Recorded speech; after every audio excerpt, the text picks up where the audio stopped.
ஓம் சிவமகா வாழைச்சித்தர் திருவடிகள் போற்றி. ஓம் அகதீஷாய நமக. மதியின் ஒளிதனை மிஞ்சுகின்ற மகா ஒளிதனை இம்மண்ணுலகில் மாதித்தன் செலுத்துகின்ற இவ்வேளையில் ஆதிகைலாய சிவசூட்சம நூல் பெற்ற சபையில் யாம் ஆணைமுகனின் அடி வணங்கி, எமது அருமுகனின் அடி வணங்கி, எமது அப்பன் அரணின் அடி வணங்கி, எமது அம்மை அம்பிகையின் அடி வணங்கி, யுகமறியா சித்தனாம் வாழை சித்தனை யுகமறிய செய்த சித்தனாம் அகத்தியனின் அடி வணங்கி, ஆதி கைலாய சிவசூட்சம நூல்தனை பெற்ற ஆசானாம் சிவமகா வாழை சித்தனின் அடி வணங்கி, மரகதத்துக்குள் மாணிக்கம் போல ஆதி கைலாய சிவசூட்சம நூலுக்குள் யாம் மாணிக்க வாசகன் வந்து அதிகாலை நல்லாசிதனை வழங்குகின்றோம். சிவமகா வாழை சித்தனுக்கும் அவனுடைய சீடர்களுக்கும் என்றுரைத்து உரைக்கின்றோம் உண்மைதனையும் உயர் ஞானமுதையும். உரைக்கின்ற உண்மை சீடர்கள் யாவருக்கும் சரணாகதி வேண்டும் என்பது. உயர் சரணாகதி கொண்டு இச்சிவசபையில் நீங்கள் இணைந்திருக்க வேண்டும், இனி வருவோரும் இணைந்திருக்க வேண்டும் என்று யாம் மாணிக்க வாசகன் அறிவுறுத்துகின்றோம்.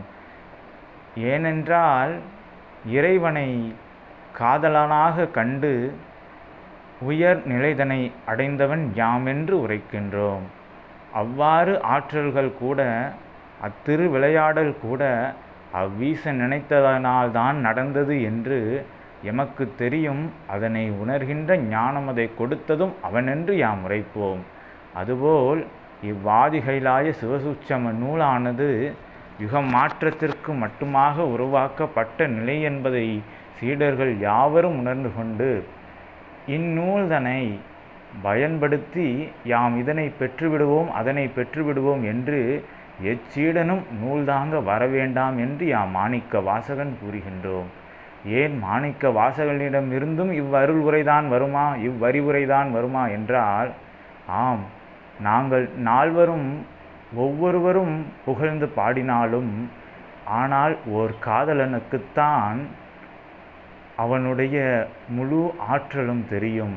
அதுபோல் யாம் மாணிக்க வாசகன் காதலியாயிருந்து சிவத்தை காதலித்த அக்காரணத்தினால் அச்சிவத்திலிருந்து வந்த ஆதி கைலாய சிவசூட்சம நூலின் மகத்துவம் எமக்கு தெரியும்.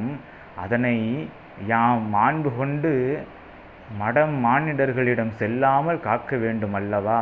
அதற்காக இன்று மாணிக்க வாசகன் நால்வரில் நறுக்கென்ற நஞ்சிதனை அவர்களிடந்து நறுக்குகின்ற ஆசியாய் இதனை யாம் உரைக்கின்றோம் மாணிக்க வாசகன். வாசகமாய் உரைக்கலாம் இவ்வார்த்தைகளை. ஆனால் இவை அனைத்தும் பிரபஞ்ச பேராற்றல்களை வசப்படுத்துகின்ற அப்பிரபஞ்ச ஆற்றல் அதிர்வுகளை உதிர்க்கின்ற ஆதி கைலாய சிவசூட்சம நூலின் வார்த்தைகள் என்று உணர்ந்து கொள்க சீடர்களே. யாம் மாணிக்க வாசகன் அகம் மகிழ்வோடு இச்சிவ சபையில் வந்து ஆசி உரைக்க அனுமதித்த எம் அகத்தியனுக்கும் அவ்வகத்தியனை ஆசானாக பெற்ற சிவமகா வாழை சித்தனுக்கும் சிவமகா வாழை சித்தனையே ஆசானாய் பெற்ற சீடர்கள் யாவருக்கும் யாம் நல் ஆசிதனை வழங்கி, இதுபோல் எவ்யுகத்திலும் இவ்வளவு எளிதான நிலை இல்லை என்று யாம் உரைக்கின்றோம். யாமே கதறினோம், கெஞ்சினோம் எம் ஈசனிடம். வந்தவன் என்னை கண்டுவிட்டு விட்டுவிட்டு சென்று விட்டான். ஆனால் நீங்களோ சீடர்களே மானிடர்களே உரைக்கின்றோம். நீங்கள் இன்று சிவத்தை கண்முன்பு சிவமகா வாழை சித்தன் வடிவில் கண்டுகொண்டுதான் இருக்கின்றீர். எனவே இவனை சிக்கென்று பிடித்து கொண்டு